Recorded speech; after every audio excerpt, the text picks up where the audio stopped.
Assalamualaikum warahmatullahi wabarakatuh.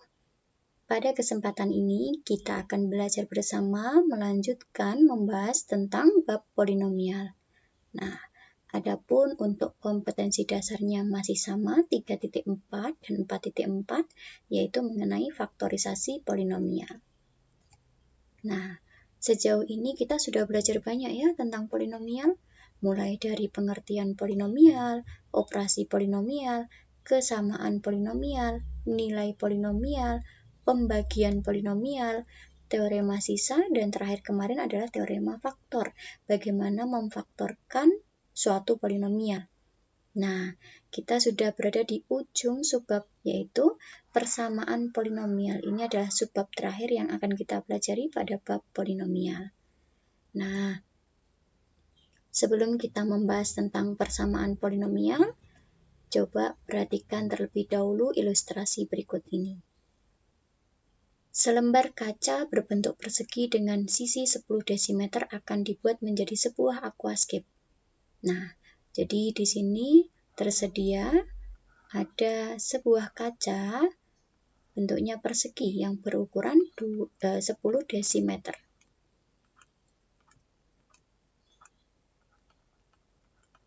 Nah, pertama untuk membuat aquascape ini, pola aquascape dibuat dengan membuat persegi berukuran yang sama pada keempat pojok.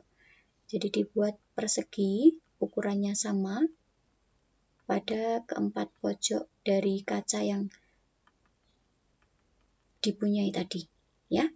Nah, selanjutnya kaca itu dipotong sesuai ukuran persegi. Jadi keempat ini nantinya akan dipotong. Nah, setelah pola terbentuk, kaca tersebut dipotong sehingga membentuk balok tanpa tutup yang nantinya akan dibuat aquascape tadi. Nah, kalau saya sketsa seperti ini.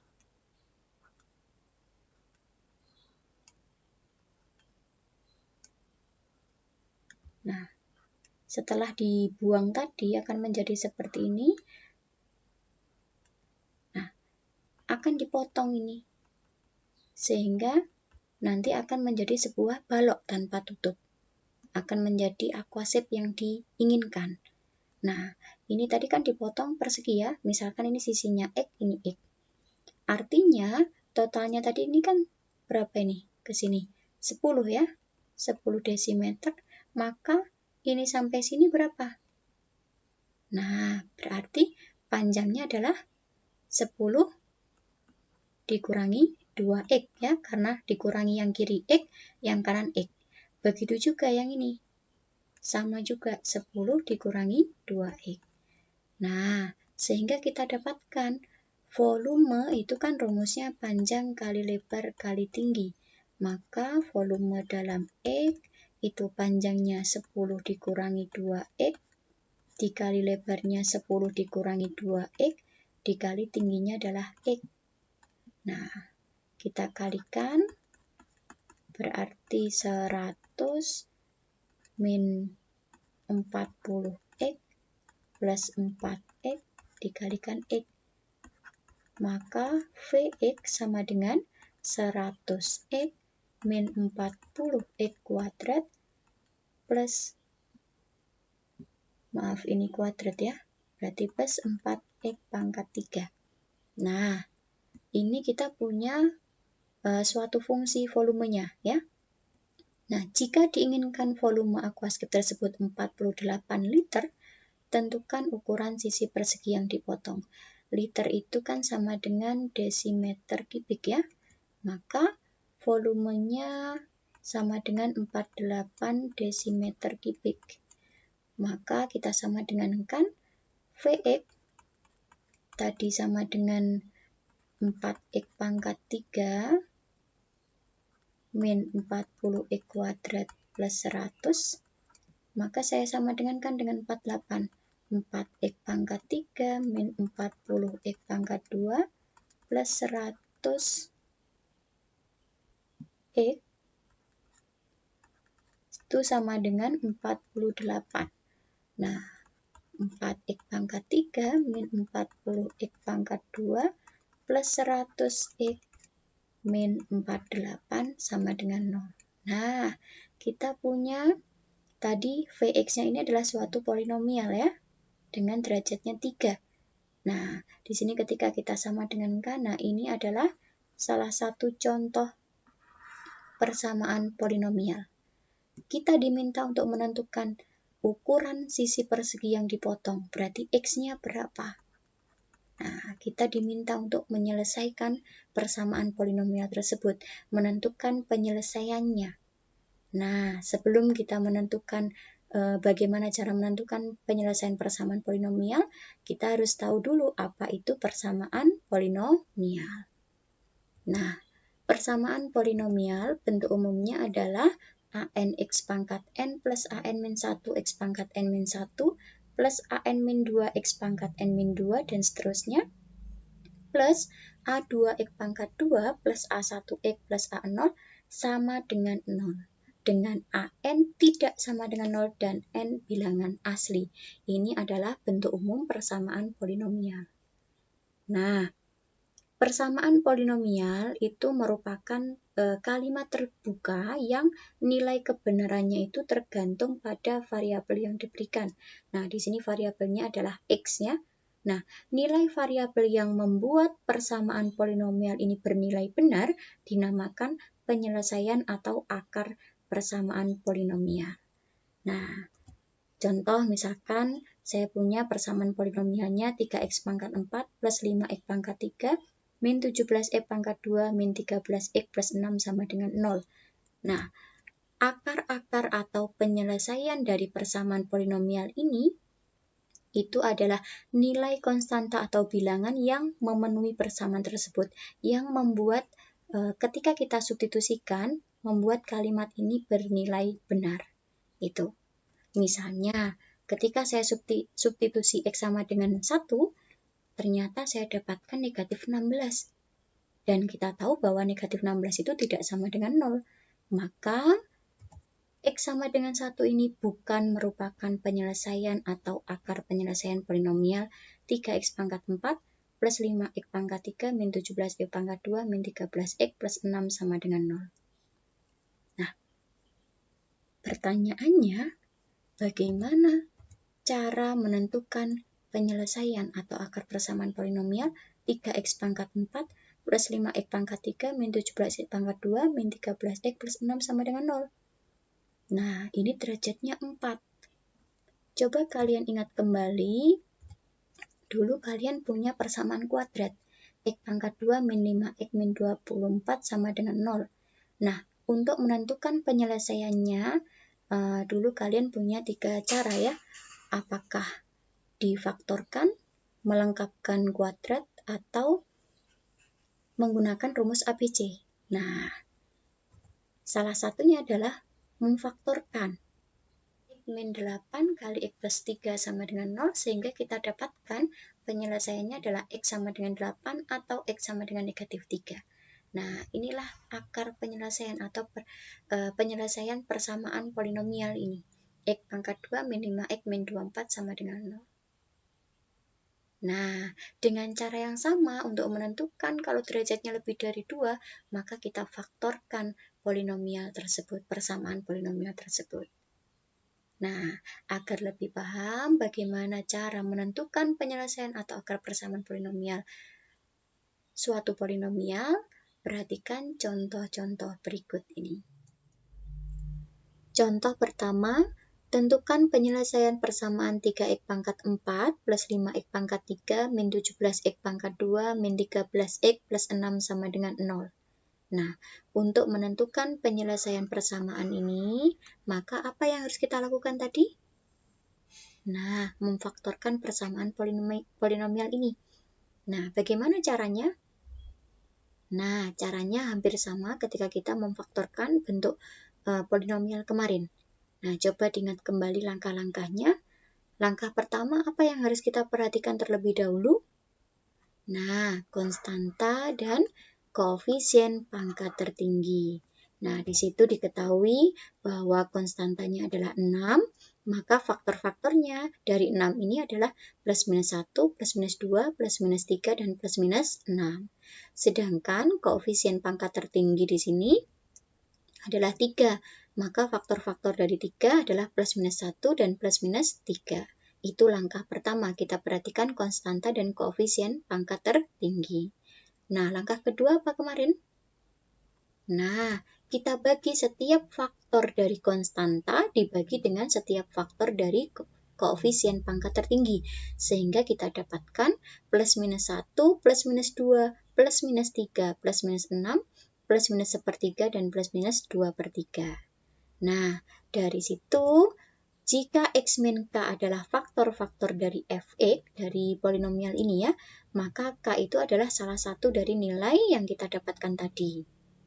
Nah, oleh karena itu, untuk menentukan faktor linier dari persamaan polinomial ini, perlu diselidiki dahulu 12 kemungkinan tersebut yang menyebabkan ini bernilai benar ya. Tadi, kalau dia akar penyelesaian nanti, maka dia bernilai benar, kan seperti itu ya. Memenuhi persamaan polinomial ini. Nah, kalian bisa coba-coba dari 12 kemungkinan ini, dicoba yang menghasilkan Fx sama dengan 0, atau kalian menggunakan algoritma seperti ini. Ini alternatif saja, bisa digunakan ataupun tidak ya. Nah, langkah pertama, selidiki apakah jumlah koefisien-koefisien polinomial tersebut sama dengan 0. Maksudnya adalah kita jumlahkan setiap angka di sini. 3, 5, negatif 17, negatif 13, dan 6. Nah, kita coba jumlahkan di sini koefisien dan konstantanya. Nah, 3 ditambah 5 ditambah negatif 17 ditambah negatif 13 ditambah 6 ternyata menghasilkan negatif 16 ya. 3 tambah 5 kan 8, dikurangi 17 negatif 9, negatif 9 tambah 6 ini berarti negatif 3 ditambah negatif 13 berarti negatif 16 ya. Nah, ternyata negatif 16 tidak sama dengan 0. Maka X sama dengan 1 bukan merupakan akar persamaan polinomial tersebut. Jadi, ini kan tadi ada 12 kemungkinan. Nah, ternyata 1 itu bukan akar. Ketika kita selidiki apakah jumlahnya adalah sama dengan 0 atau tidak. Nah, itu. Jadi langkah pertama untuk menentukan apakah 1 itu merupakan akar penyelesaian atau tidak dengan menjumlahkan setiap koefisien dan konstantanya. Ini dijumlahkan semua angka di sini. Nah, itu langkah pertama. Langkah kedua, periksa apakah jumlah koefisien-koefisien variabel berpangkat genap sama dengan jumlah koefisien-koefisien variabel berpangkat ganjil. Nah, jumlah koefisien variabel berpangkat genap berarti ini.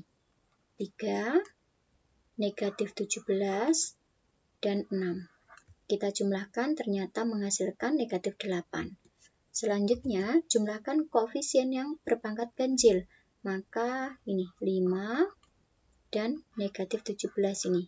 Maka hasilnya juga negatif 8. Nah, ketika jumlah koefisien variabel berpangkat genap itu sama dengan jumlah koefisien variabel berpangkat ganjil, ini sama, maka X sama dengan negatif 1 itu merupakan akar penyelesaian persamaan ini. Sehingga kita sudah mendapatkan 1 di sini. Kalau jumlah koefisien antara genap dan ganjil itu sama, maka X sama dengan negatif 1 itu akar persamaan polinomial tersebut. Nah, selanjutnya kita bisa menggunakan Horner. Skema Horner di sini 3, 5,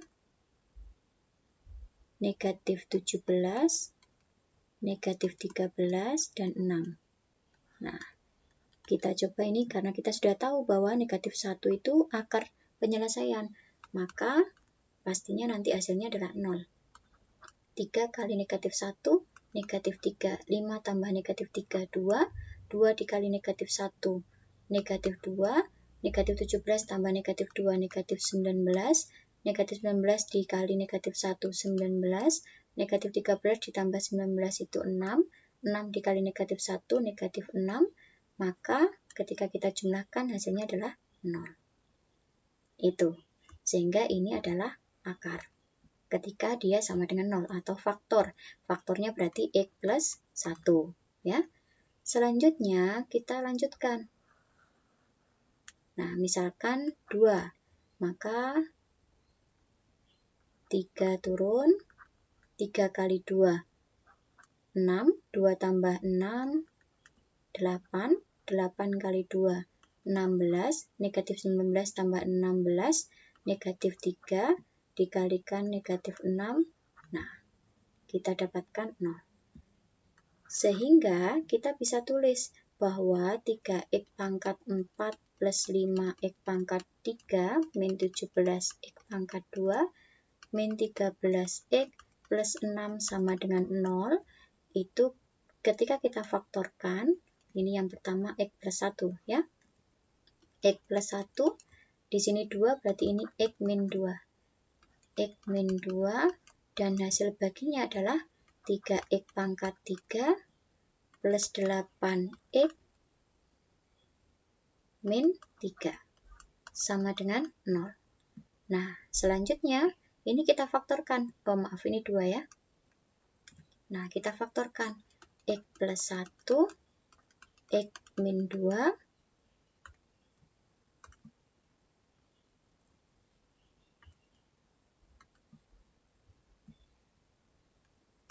nah, kita faktorkan 3x, di sini x, berarti ini min 1, ini plus 3 ya.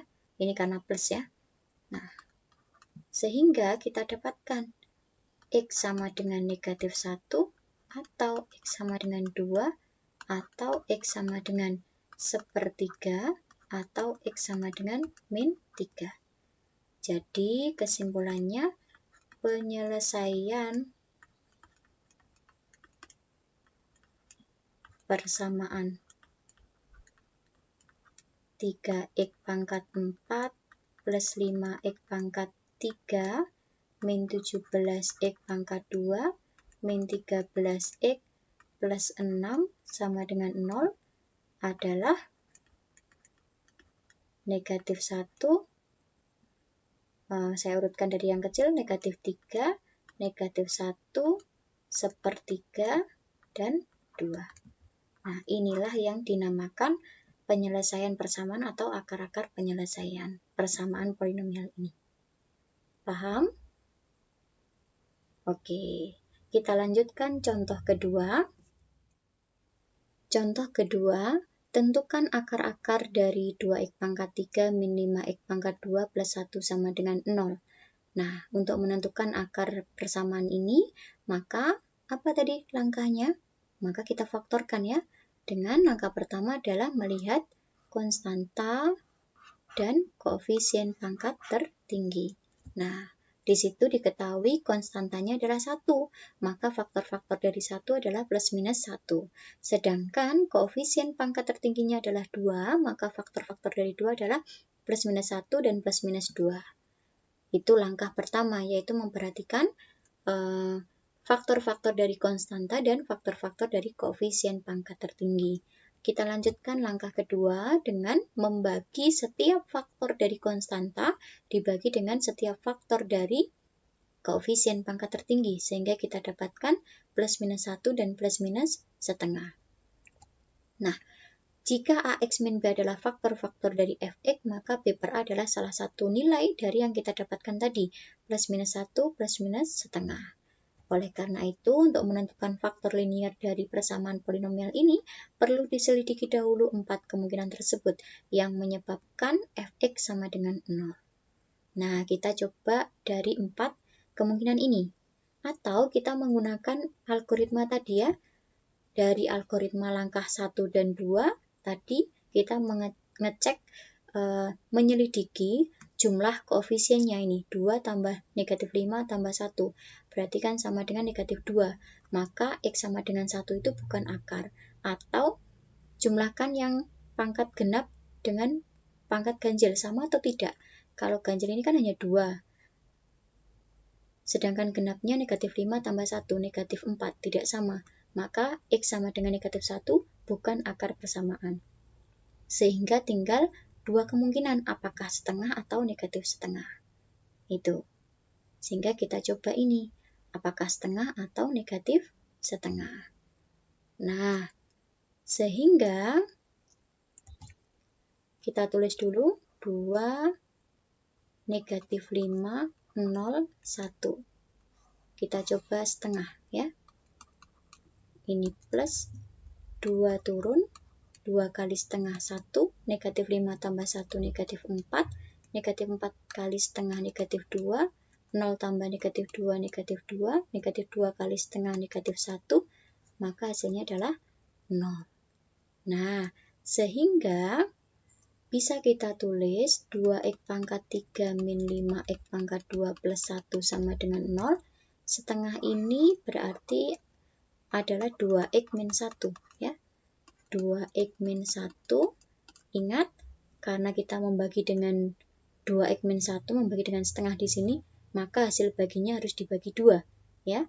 Sehingga x pangkat 2 min 2x min 1. Seperti ini. Jadi kalau kita kalikan ini akan kembali ke sini. Kalau kita menuliskan yang ini, maka ini nanti 2. 2 kali 2, 4. Padahal persamaan polinomial untuk koefisien x pangkat 3-nya 2. Jadi kita harus membagi ini seperti pada pembagian polinomial kemarin. Ya. Nah, sekarang ini, apakah bisa difaktorkan? Nah, bagaimana caranya? Kalau tidak bisa difaktorkan, dikalikan negatif 1 dijumlah negatif 2. Berapa sama berapa? Kan nggak ada. Nah, coba diingat kembali. Kalau ada AX pangkat 2 plus BX plus C sama dengan 0, dan ini akar-akarnya adalah X1 dan X2, maka X1, X2 itu kita dapatkan dari rumus ABC ya. Min B plus minus akar B kuadrat min 4AC per 2A. Nah, kita gunakan rumus ini. Kalau tidak bisa difaktorkan. Nah, sehingga dari sini, ini kalau saya faktorkan, x pangkat 2 min, ini nggak bisa difaktorkan, maka kita cari x1 2-nya, min 2 plus minus akar min 2 kuadrat min 4 kali 1 kali min 1 per 2 kali 1. 2 plus minus akar, ini 4 ditambah 4 berarti 8 per 2. Akar 8 itu adalah 2 akar 2 per 2. Kalau disederhanakan 1 plus minus akar 2. Nah, sehingga ini kita dapatkan X sama dengan setengah atau ini. Sehingga kesimpulannya bagaimana? Akar-akar persamaan 2x pangkat 3 min 5x pangkat 2 plus 1 sama dengan 0 adalah setengah. Selanjutnya 1 plus akar 2 dan 1 min akar 2. Nah, ini akar-akar rasional, ini akar-akar irasional. Ini semua real karena tidak ada bilangan imajiner di sini ya. Nah, jadi ini adalah akar rasional, ini akar-akar rasional. Kalau yang ditanya, ini irasional. Kalau yang ditanya akar-akar rasionalnya saja, berarti hanya jawabannya hanya setengah. Tapi kalau yang ditanya akar-akarnya, maka semua ini, baik itu akar-akar rasional maupun irasional. Itu. Paham? Oke, selanjutnya adalah teorema Vita. Apa itu teorema Vita? Bagaimana pembuktiannya dan penerapannya ke soal? Kita akan bahas pada video selanjutnya. Demikian, semoga bermanfaat. Saya akhiri. Wassalamualaikum warahmatullahi wabarakatuh.